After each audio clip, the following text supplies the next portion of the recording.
Hello everybody, good evening and welcome to the United Stand. This is your latest Manchester United news and transfer news because we are talking about Declan Rice tonight as the opening segment anyway, as Manchester United become increasingly confident that they can sign Declan Rice. This is coming from the Manchester Evening News. This is coming from Samuel Luckhurst, and Manchester United are becoming increasingly confident as they prioritise Declan Rice that they can sign Declan Rice. We'll be dissecting that.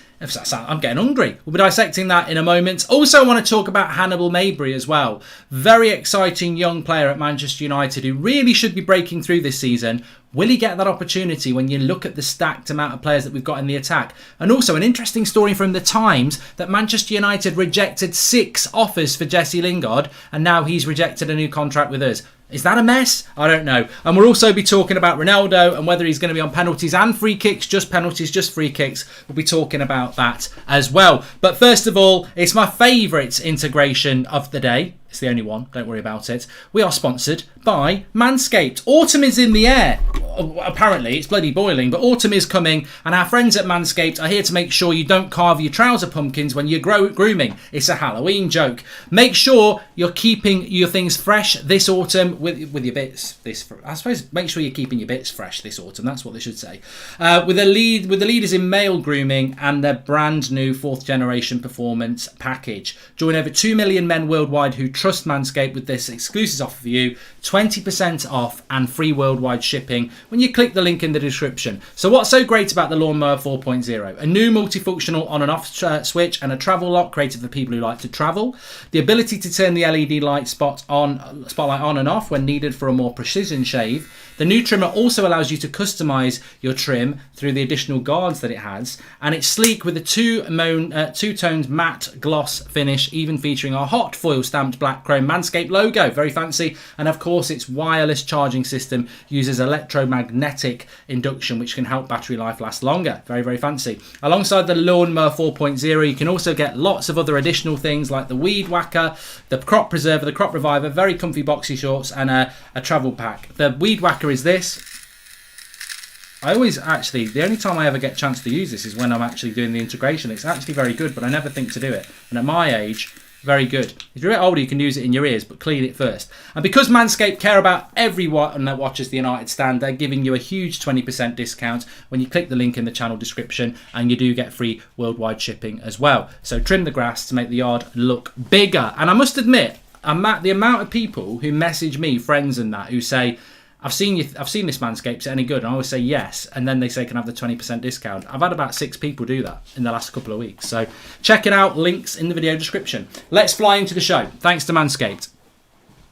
Declan Rice, Manchester United. This broke around lunchtime today from Manchester Evening News. Samuel Luckhurst, Chief Manchester United reporter there, does have links around the club. And what he's basically saying is that Manchester United are becoming increasingly confident that they can sign Declan Rice in the next transfer window, being next summer. It's not a January signing because obviously West Ham are in Europe and I don't think they would allow a deal like that. I mean, never say never in January, but realistically, this is what Manchester United, and the article says this, that Manchester United are already strategising how to do a deal for Declan Rice next summer. And the confidence comes from the fact that they feel that the English contingent are going to be a draw for Declan Rice. And what they're specifically talking about here is the relationship that Luke Shaw has with Declan Rice, the relationship that Harry Maguire's got with Declan Rice, and that Declan Rice is now the player that Manchester United have as their number one priority to come in and solve that midfield solution. I also read something today that Manchester United didn't go for a midfielder this summer because they didn't feel that there was a player good enough to come into the club that they could get hold of. Obviously, Declan Rice was priced out of a move for that. I mean, I suppose the interesting thing I would say to people who are watching it, whether you're live or not, obviously get in the comments if not, is do you want Declan Rice at Manchester United? Do you want him? And do you think he's a bit overrated? Do you think he's underrated?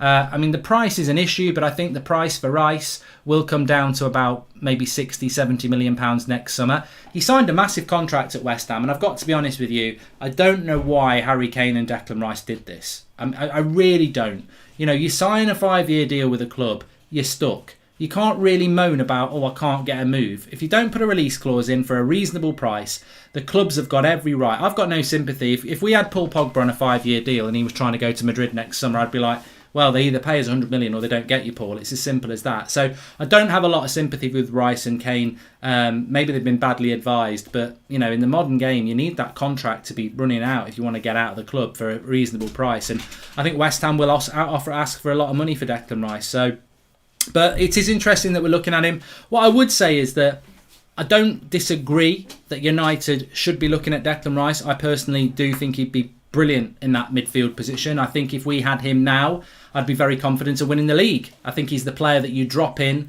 next to your number 8 and that team's sorted. I mean, imagine that team. De Gea, Wan-Bissaka, Varane, Maguire, Shaw, Rice, Pogba or Rice, Donny or whatever you want. McTominay could play as an 8 if you wanted him to.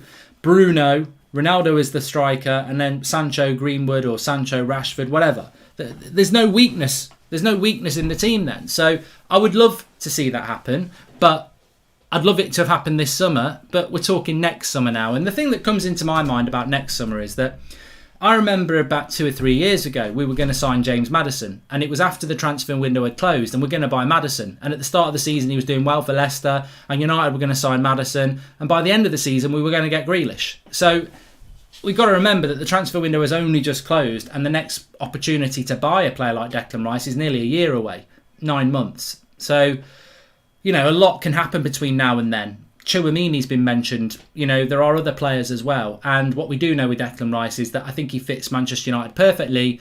But as some people have said in the chat, Red Devils, Marley says, I'd rather have Ndidi. Some people are saying we're just becoming England FC. And I think, ultimately we are an English team, but we could almost have, if De Gea got kicked out for Henderson, he's English, Wan-Bissaka, Maguire, Luke Shaw, Declan Rice, Jadon Sancho, Marcus Rashford.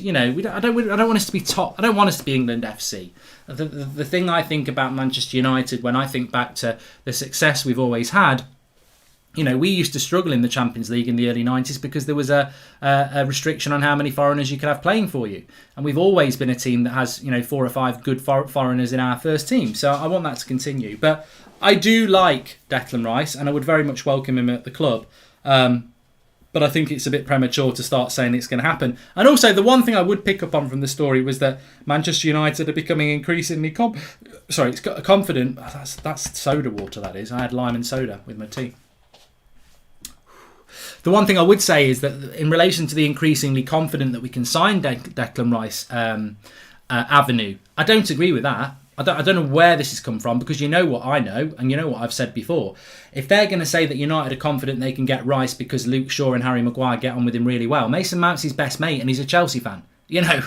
I'm sorry, I'm not going to get excited because, Harry Maguire and Luke Shaw are on Instagram with him. I know that Declan Rice would like to come to Manchester United, but it's a secondary option to Chelsea. If Chelsea don't go for him, we can get him. If Chelsea keep Noguez and go for Tchouaméni, then we can get him. But I think that we can't start counting our chickens on a deal. And I saw somebody saying today, I heard Sancho was going to Chelsea, he never did. I heard Varane was going to Chelsea, he never did. Well, you did. But Chelsea were never in for those players properly. If they want Declan Rice, it's a bit different because they apparently do want him. But if they don't go for him, we can get him. But I'm not going to get overly excited. And Himanshu says you could get Basuma and save 50 million. But look, that is the story. It's coming out from a source that is, relatively credible. The cynic in me says that that's a well-sourced story, that the club are interested in Declan Rice. But what does it cost the club to say, yeah, we are monitoring Declan Rice next year because we want to get a midfielder next year, when they know that the fan base wanted it this year? And it's almost like, if you say nothing, people just moan about it. But if you say next year we're trying to get one, but we couldn't get him this year, that'll appease people. I mean, ultimately, the best story is we did want Declan Rice this summer, but he was overpriced by West Ham, so we'll go and try again next summer. And everyone starts to get excited. Yeah. But ultimately, we've got a whole season to deal with Fred, McTominay and Matic. And I'll think about Declan Rice next summer, and ultimately if Chelsea don't go in for him, and that's what I would say about that. The t-shirt is our design. The link is in the video description for that if anybody wants it. What would I value Declan Rice at? Let me just have a quick look at the contract that he's on. I think it's always interesting to check that. Look, if I didn't know what his contract was, I would say he's probably around I'd say I'd probably put him at around sort of 70 million in, English tax, considering Ben White. Ben White going for 50. I mean, thanks Arsenal. Ben White going for that doesn't help. So his contract's till 2024, which is 3 years' time, and he's got an option for another year. So he's got a 4-year contract. I mean, yeah. West Ham aren't going to go any less than about 80, are they really? You might get him for 70, but realistically, that contract doesn't help. And the fact that he's English and he's a starter for England, and they can start talking about Ben White and Jack Grealish, you've got to hit that in the middle. If I was a West Ham owner, I'd say, well, Ben White's gone for 50 million. He's a backup English centre-back.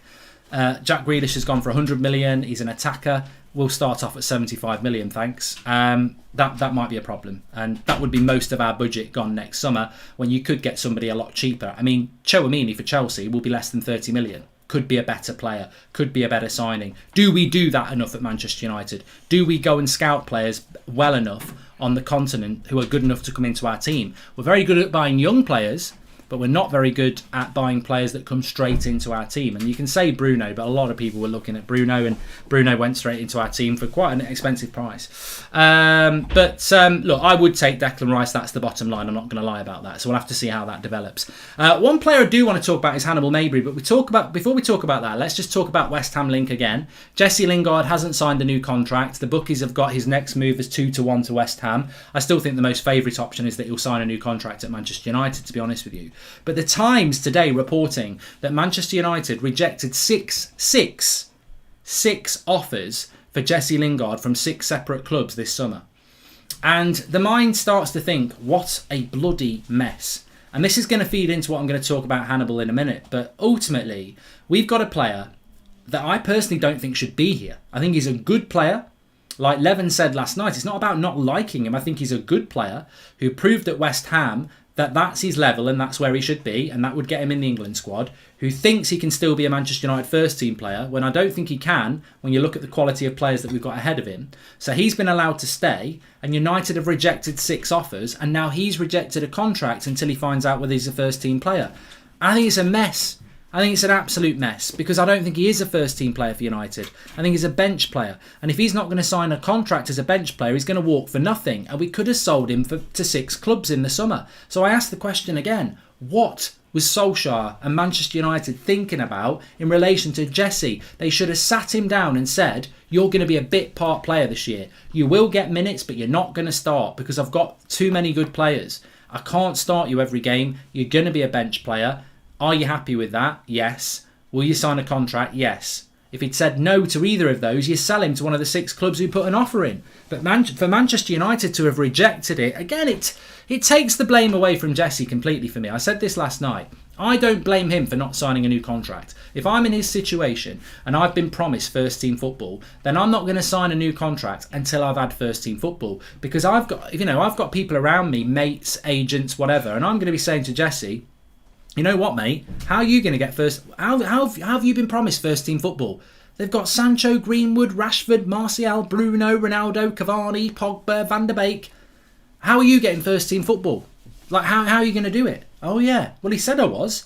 Well, I wouldn't be signing any new contract till you know that you are. Proof's in the pudding, Jesse, mate. And I think that's probably what he's done. He's probably said, you know what, I'm not signing a new contract till you prove to me that I am a first team player. And if he is a first team player, why did we buy Sancho? Why did we buy all these players if Jesse was the answer in the first place? Really weird. Really weird. And really weird if it's true that we've rejected 6 offers from 6 other clubs, because that puts it even more on us. 1, we've kept him, and 2, we've rejected offers. And we could have had another 20 million in the club. Really weird. Really, really weird situation that is. And I just don't get it. I just don't get what the plan is. Maybe he's going to start. Maybe he's going to be a starter and we're going to bench Greenwood or we're going to bench Sancho. But long term, I don't think the fans are going to get happy with that, because ultimately I think Jesse is a good player, but I don't think he suits a top 4 club, because we don't spin into space like he wants to. But you know what? It goes hand in hand with what we're doing with the goalkeeping situation. Again, we bring Tom Heaton in and then we keep De Gea and Henderson. And what are we going to do? Share it between 3 of them now. Is Heaton going to be the Carabao Cup keeper and Henderson's going to be Champions League and De Gea's going to be the Premier League? I mean, what a joke that is. But I presume Heaton's been promised some first team football. I guarantee Heaton will start a game, in which case we've got 3 goalkeepers. It's just a little bit weird around some of the situations, and I thought I'd bring that in because 6 clubs in for Jesse and we reject them all. I don't know what that's all about. But look, that fits into... sorry, let me just get rid of this person here. Bye. Let's just talk about Ronaldo for a moment and focus on a positive. Declan Rice would be a positive if we can get him, yes. On Ronaldo, I've been inundated. I don't know about you if you're a United fan. I've been inundated over the last 2 or 3 days with friends of mine who are not United fans who play Fantasy Premier League. I don't know whether you get this. And they're messaging me saying, who's going to take penalties? Will Bruno still take the penalties for Manchester United? Who's going to take the free kicks? Do you think Ronaldo's going to start? And, it made me think, well, this needs to be brought into the show because I personally do think that Bruno is, Ronaldo is Bruno's idol. Like, Bruno is Portuguese. He's played with Ronaldo for a few years. Ronaldo's the greatest Portuguese player there's ever been. He supersedes Eusebio. Eusebio was a Portuguese great, but Ronaldo goes beyond that. He's one of the best players to ever wear a football shirt. Bruno idolises him. Now, personally, I don't know what people think. I would rather have Bruno on penalties than Ronaldo. And that's not because he missed against Ireland last week. I just think the Jorginho Bruno penalty style is more successful than any other. So I would keep Bruno on it because it's a bit like that game we played against Brighton at the start of last season. Remember when we lost to Crystal Palace and we lost to Spurs in our first 3 games? But we beat Brighton because of a last-minute penalty right in stoppage time. And, Bruno took it under wasn't phased, just put it in. I think the Bruno style of taking a penalty is just so good. But Ronaldo will take penalties. And, this is what happens when you buy one of the world's best players. They take penalties. They take the responsibility. And they probably have, strikers, this might be surprising to some people. But I think that with regards to...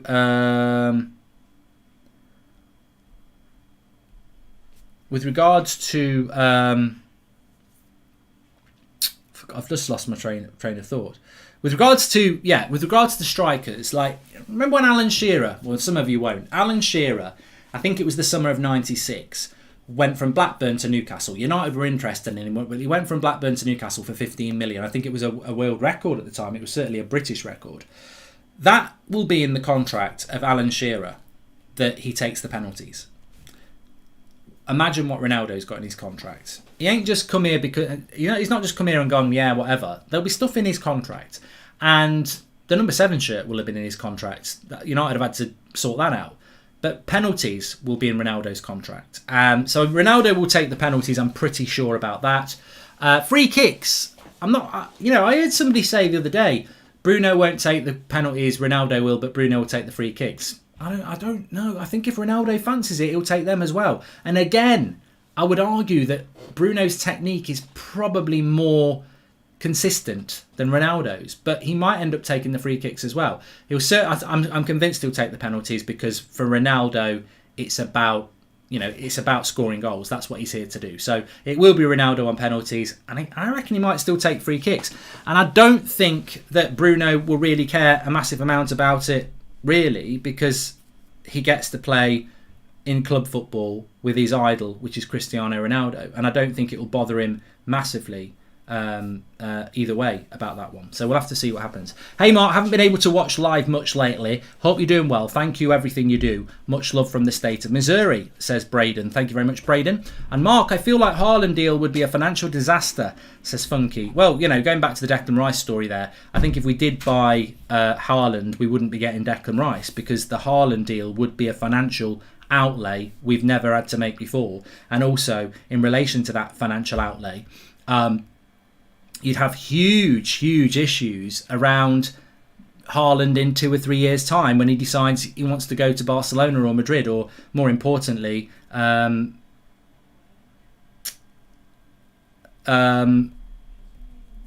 was I going to say? I'm losing my mind a bit here.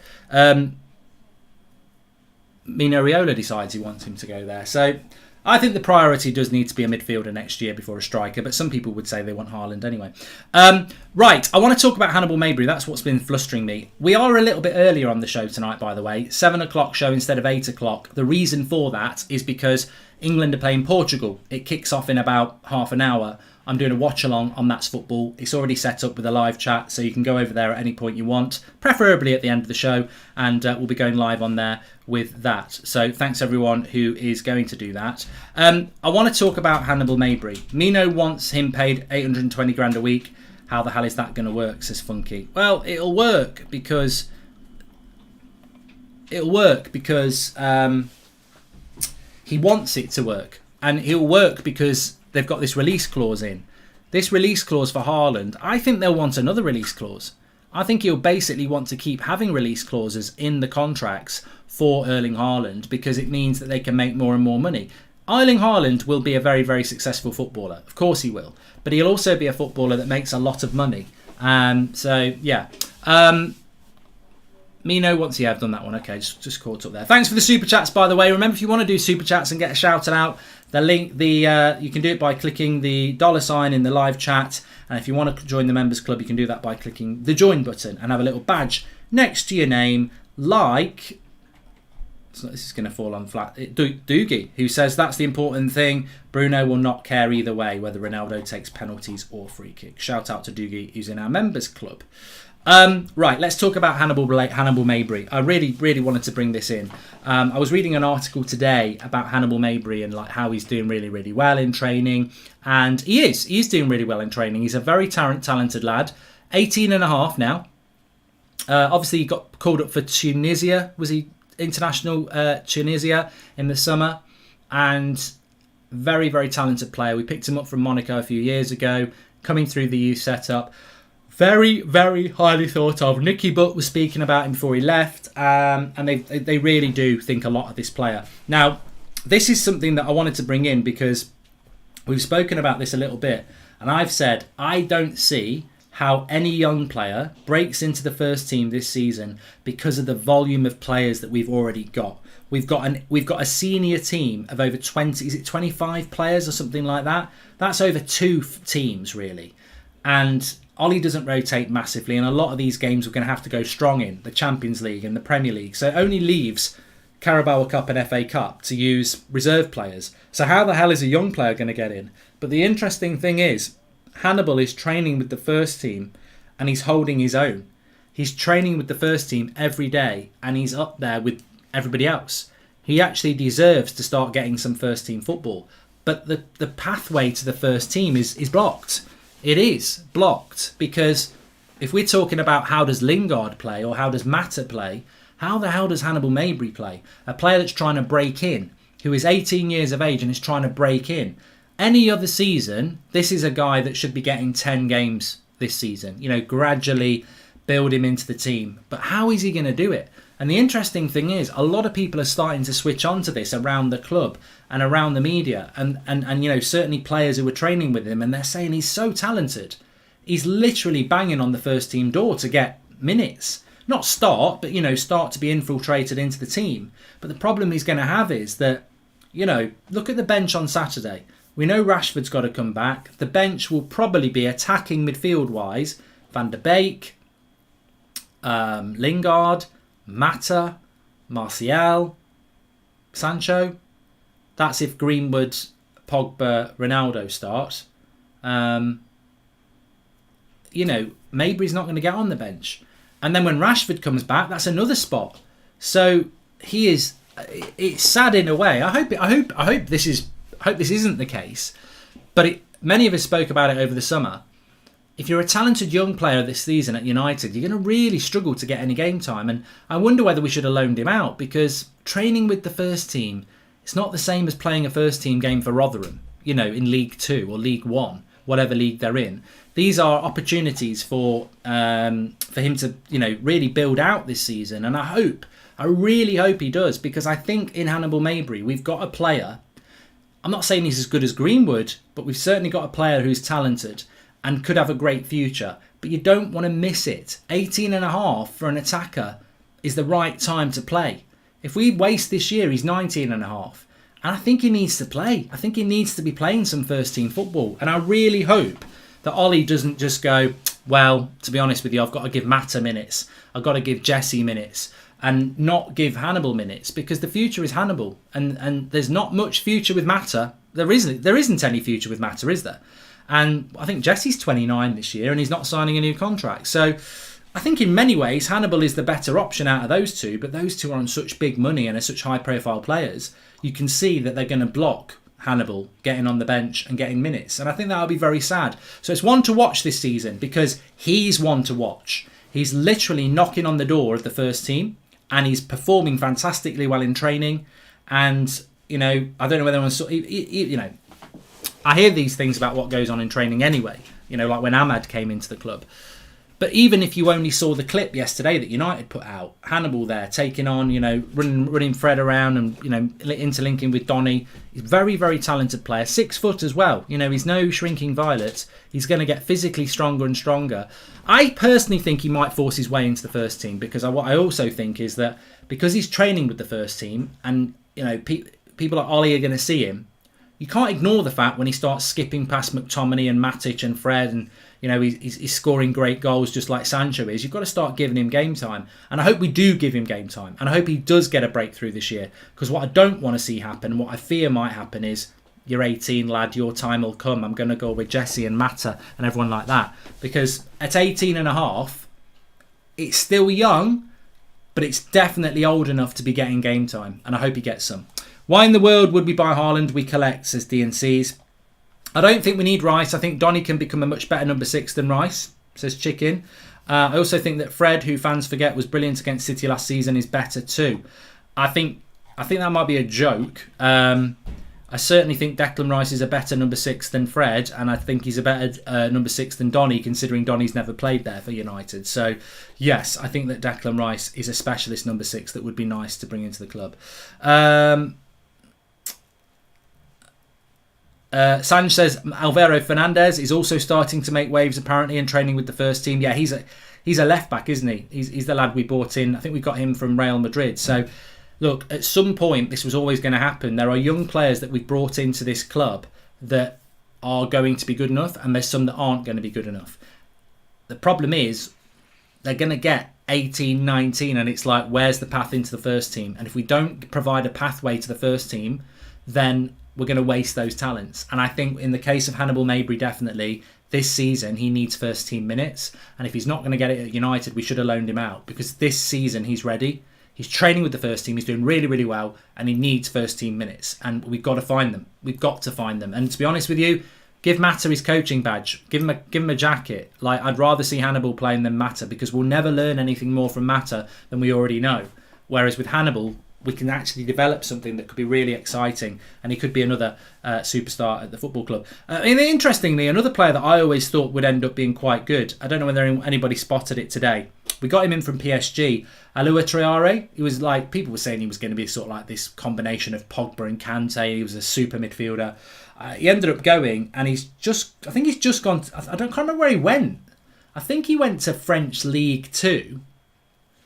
And now he's signed for Parma. Now, I've not digged any deeper than that, but if anybody does know anything about that, I mean, Parma would be better than a French League 2 side, so he must have done okay to get picked up by Parma. I don't know the story behind that, but I don't know the story behind that. But you know, I was disappointed. I actually thought he would have worked out quite well at United, but obviously it didn't. He went off to, I'm sure he went to a French League 2 club, and now he's gone to Parma in Italy. So you know, I'm not saying anything will happen. I presume he just didn't cut the mustard. But what it shows is that we do buy a lot of young players.